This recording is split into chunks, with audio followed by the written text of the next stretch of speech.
As we've mentioned a few times in this series so far about players risking injury, and it's time we looked at what happens when they do that. So anytime a player falls over, usually by failing a dodge or a rush, or is knocked over as a result of the block, whether the attacker or the defender, they might end up getting hurt. And the process for determining injury is quite simple, and you roll for your opponent's players to be injured. So the first thing you'll do is to roll 2d6 against the player's AV stat. We mentioned this in part 1, but this is where it comes into effect. So the human lineman has an AV of 9 plus, a score of 9 or higher on 2d6 is needed to hurt them. If you fail this roll, there's no further effects. The player's left lying down on the pitch, face up, they're prone, they have no tackle zone until they stand up. And while they do have no tackle zone, they do still occupy a square, so they're going to block movements through the square they're in. They can be jumped over, like we discussed in part 2, and they might sort of come into effect for things like chain pushing, where they're still blocking up that space. If the AV roll is successful, though, the player has picked up an injury. So an injury roll is a further 2d6 roll, but it's against this table here. So on the roll of 2 to 7, the player is stunned. You roll them over to be face down on the pitch. So a stunned player just misses all of their team's next turn. And at the end of the team's next turn, you turn them over to face up. At this point, they just become prone. On an 8 to 9, the player is knocked out, so they leave the pitch at this point. And you can place them into this KO box down here. So in the dugouts, you have reserves, KO and casualties. Knocked out players go into the KO box. Every time the team's set up for a new kickoff, you roll a d6 for every knocked out player on both teams. On a 4+, they return and they can be set up for the new drive. If you fail, they remain knocked out, stay in this box. You can try again the next kickoff. On a 10+ on the 2d6, they're out for the rest of the game. Now, like if you're just playing a one-off game, you can stop there. You put the player in this casualties box and you don't see them again for the rest of the match. But for league play, which is where you build an ongoing narrative for your team that stretches over several matches, incidentally, that's where Blood Bowl is at its best. But then you have more rolls to make to see what's happened to them, because it could be something lasting. We're going to look at that in a bit, but I just briefly wanted to return to surfing we talked about in part 3. Which is where a player gets pushed off the pitch into the crowd who then beat them up. So if a player's pushed off the pitch, you follow this same process with injuries. It's just that the armour roll, so the initial 2d6 against AV, that automatically succeeds. You just skip straight to the injury roll, so that 2d6 on this table. If they're only stunned, you put them in the reserves box down here, and they're ready to be available for the next drive. But anything worse is treated exactly as if it happened on the pitch, so they're either knocked out or it's a casualty. So this is what we do in an ongoing league when you have a casualty for a player. So it's a 10 to 12 on the injury table. This is the first instance where we can get out our D16, which comes in an official set of Blood Bowl dice.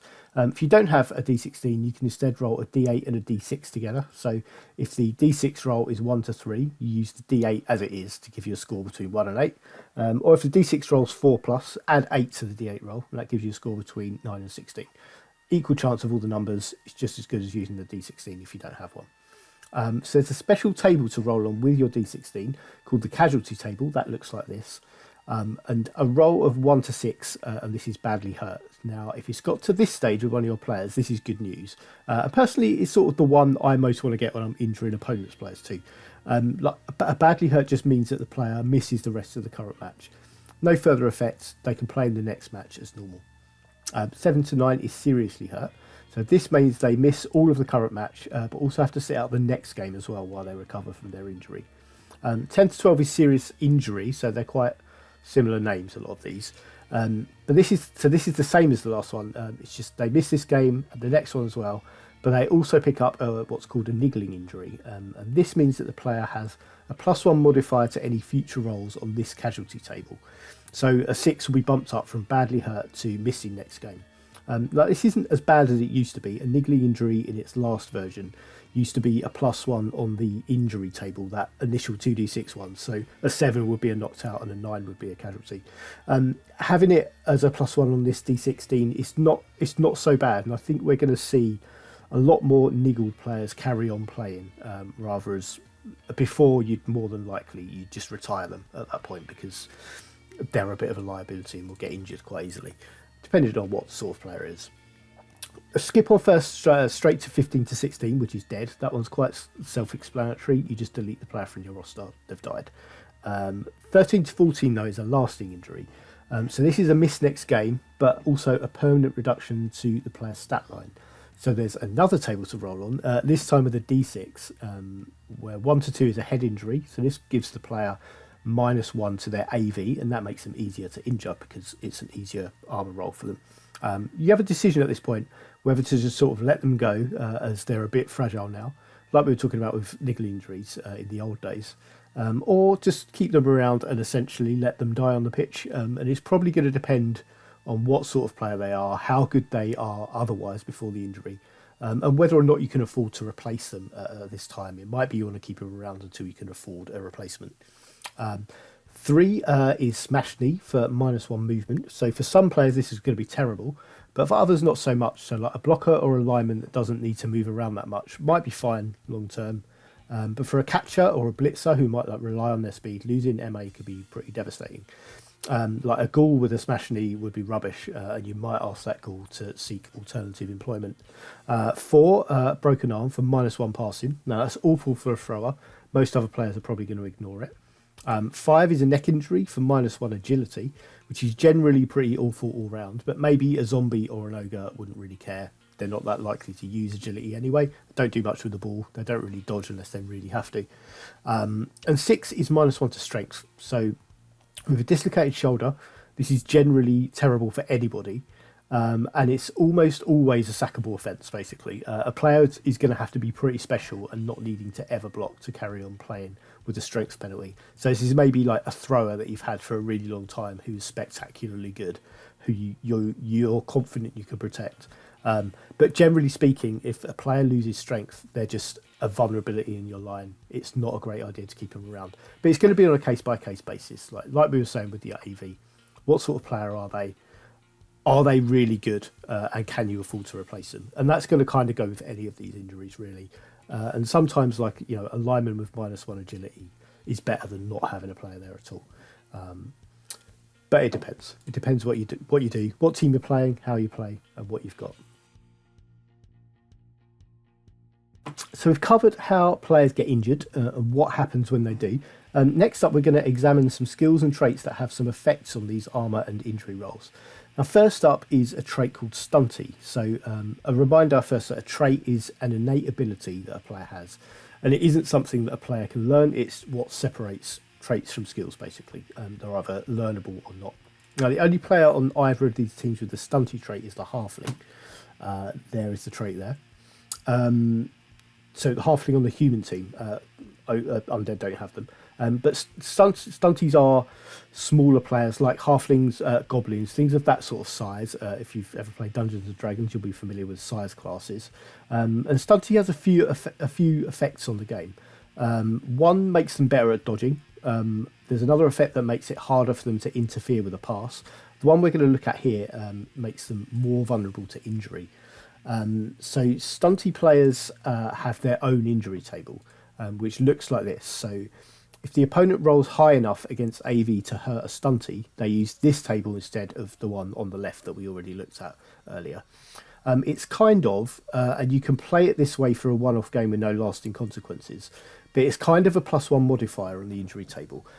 More accurately, Stunties are knocked out on a 7 to 8 instead of an 8 to 9, but there's this additional row here for a result of 9, which is that they're badly hurt. So it's that sort of least impactful version of a casualty. It's a casualty without rolling on the casualty table. They just miss the rest of the current game. 10 plus is still a normal casualty, and you roll on the D16 on the casualty table as normal. Now, thick skull is something that the ogre has on the human team. There's that trait there, but also the skeletons on the undead team. Now, this is a skill rather than a trait. It's in there in the skeleton skills. So other players can pick this up later too. So it's not just an innate ability. It is though not something that you often see as a level up on a player. Like, not because it's terrible in itself. It's actually quite a nice thing to have on a player that starts with it. It's because when it comes to developing and improving players, there's always going to be a better choice than thick skull. It's in like the same skill, like it's in the same category of skills as guard, for example, which we looked at when we were doing blocking. And you'd like never choose thick skull over guard for a player. Some players do start with it though, so all skeletons in the game have it. Their heads are made entirely of skull, so that's fair. I think all, certainly most, if not all, dwarfs have thick skull too, and it just makes them a bit tougher and harder to take off the pitch. So thick skull changes an injury roll of 8 from knocked out to stunned, so they can only be knocked out on a 9. That's the only effect it has, doesn't do anything to a casualty level injury. And adjusting the result by 1 like this sort of doesn't sound all that much, but remember this is a modifier of 1 on 2d6. So for probability fans, the chances change quite a bit when you move up and down by 1 on 2d6. And actually, rather than giving the illusion I've got all this in my head, I'll just pull this website over. So this is just a probability chart for 2d6 rolls. And it shows the percentage chance of rolling each result, and also the chance of rolling each number or lower or higher. So what we're normally looking at with injuries is to roll an 8 plus on 2d6. That's a KO or a casualty. So that's 42% chance of removal if we're rounding up. So once you've broken armour, 42% to take them off the pitch, which is a decent chunk. Thick skull means you need to get a 9 plus, which is 28%, and that's quite a significant difference. And if we go back to stunty for a moment, so stunty players are knocked out on a 7. And that means they're removed from the pitch 58% of the time rather than 42, which is, again, like a significant jump. So modifying a 2d6 roll just by 1 can have a really big impact. And that leads us nicely, actually, onto our next skill, which is Mighty Blow. So, again, this is a skill that the Ogre has, also the Mummies on the Undead team. And you tend to find it on a lot of big players. And Mighty Blow is a sort of floating +1 modifier that can be used either on the armour or the injury roll after blocking. And the player with this skill has to have been the attacker for the block and not the defender. So say a mummy knocks over a human lineman with a block. The undead coach needs to roll 9 plus against the lineman's AV. If they only roll an 8, they can add 1 for Mighty Blow, make it a 9, and then they get to roll the injury table. If though they just roll a 9 or higher against AV, which we usually call a natural armour break, they'll instead get to add 1 to the injury roll, which puts us back into that similar situation we had with stunty players. So the chance of removal goes up from 42% to 58%. Mighty Blow is a really useful skill, so like most of the big guy sort of players get it. So like the Ogre, Trolls, Tree Man, Minotaurs, Rat Ogres, the Croxigor and the Lizardmen team, like these are all the sort of players that come with the skill. But it's also one that a lot of players will pick up as they develop. So like Wights on the Undead team are likely to take it at some point.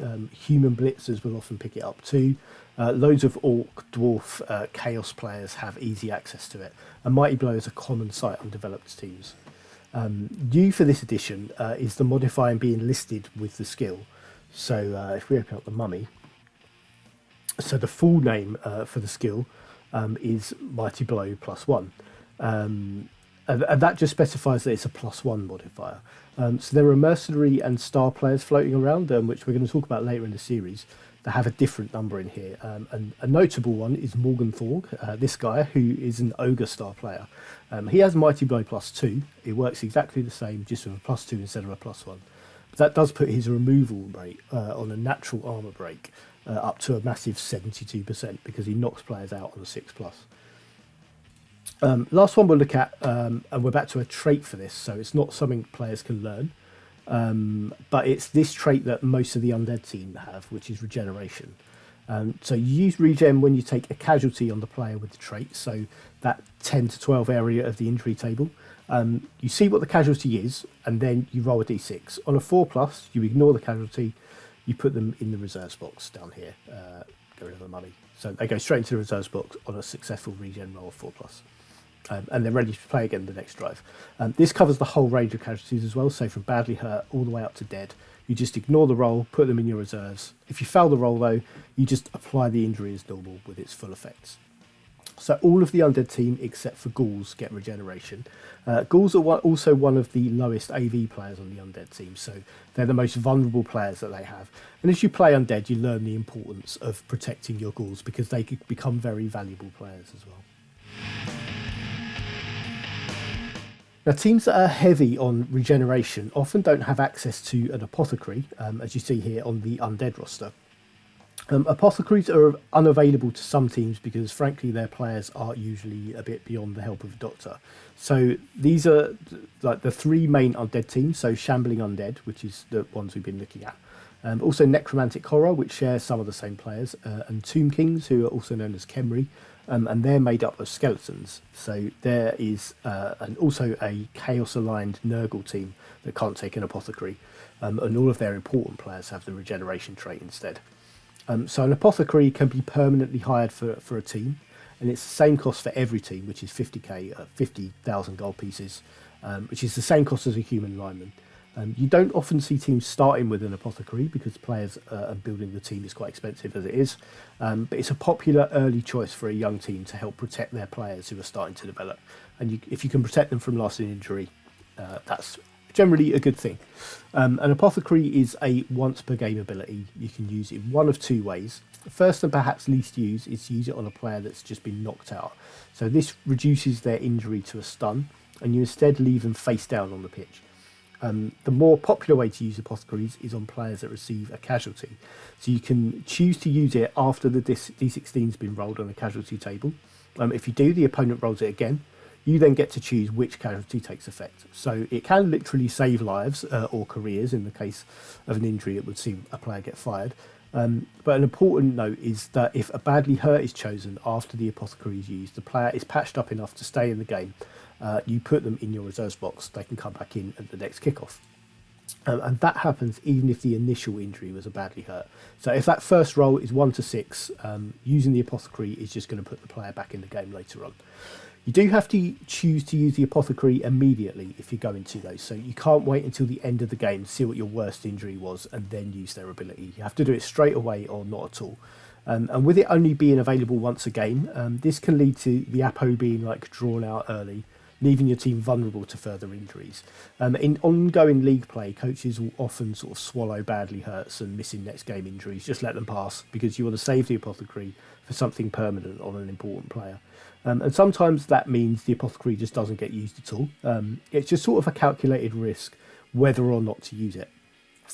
One last thing on Apothecaries, there are some exceptional circumstances where players have regenerate players and have access to an Apothecary.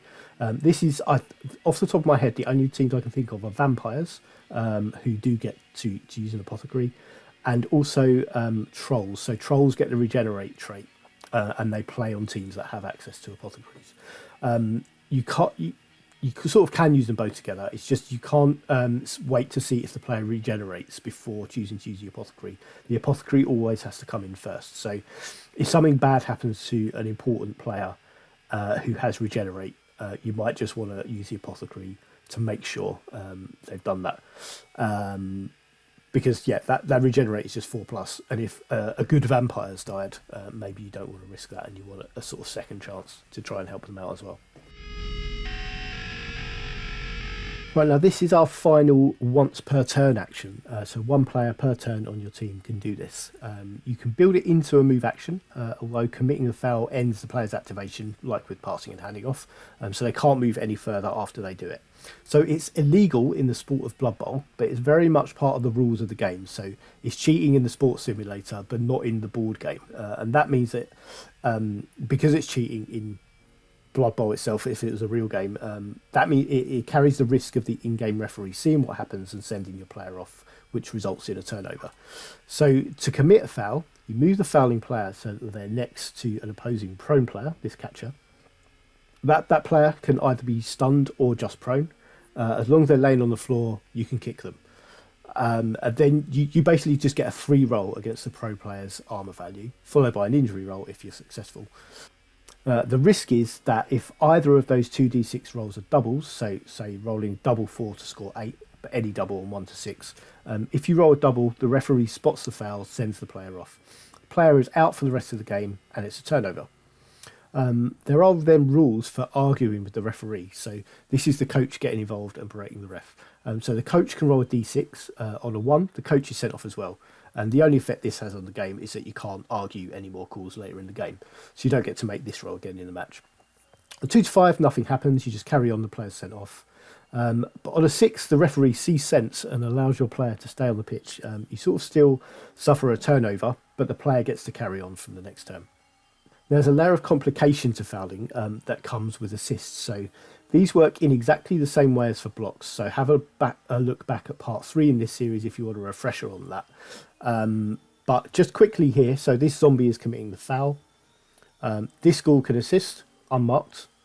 This skeleton, this white can assist because they're unmarked. This ghoul can't assist because the blitz is marking them. If this thrower was in here, the zombie has an assist against it as well. So you'd probably choose to do it from there instead. But basically, instead of modifying strength, assists modify the armor roll, not the injury roll, just the armor roll. So it's +1 for assists for the foul. So this would be +3. And it's -1 for assists for the prone player. So if it was here, you'd get a cumulative sort of modifier of +2 to the injury roll. The catcher has 8+, so you're looking at 6+ on 2 dice to get through armor and do that, or 5+ if you do it from there, which would be better.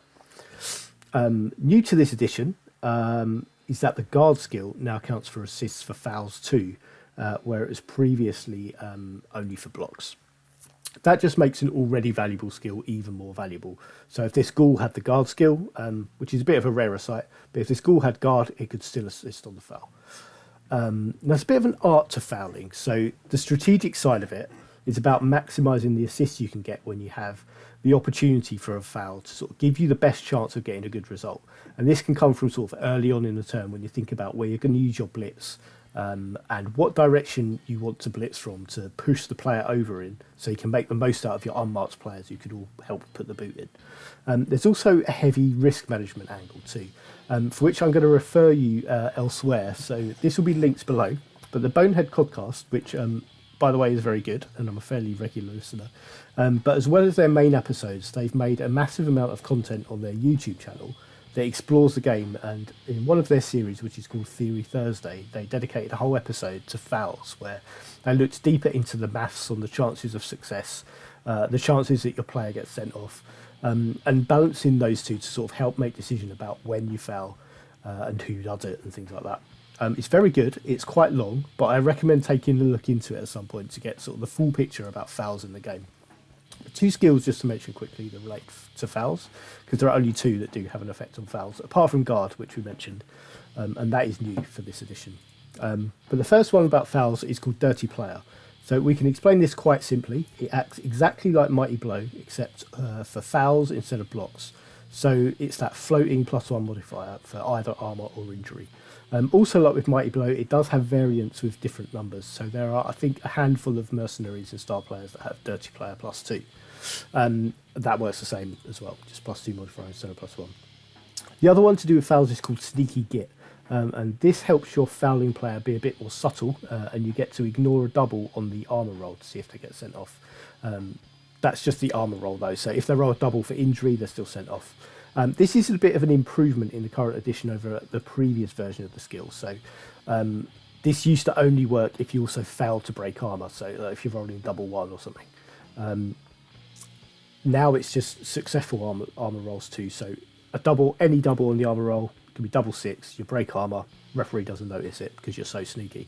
But also in this new edition, there's a little bonus on Sneaking Git. It's like an additional little perk, where the fouling player also gets to finish their move after they make the foul. So usually making the foul, like we said, it ends the player's activation. But with this skill, they can use up any remaining movement that they have and rush if they want to move to a different place.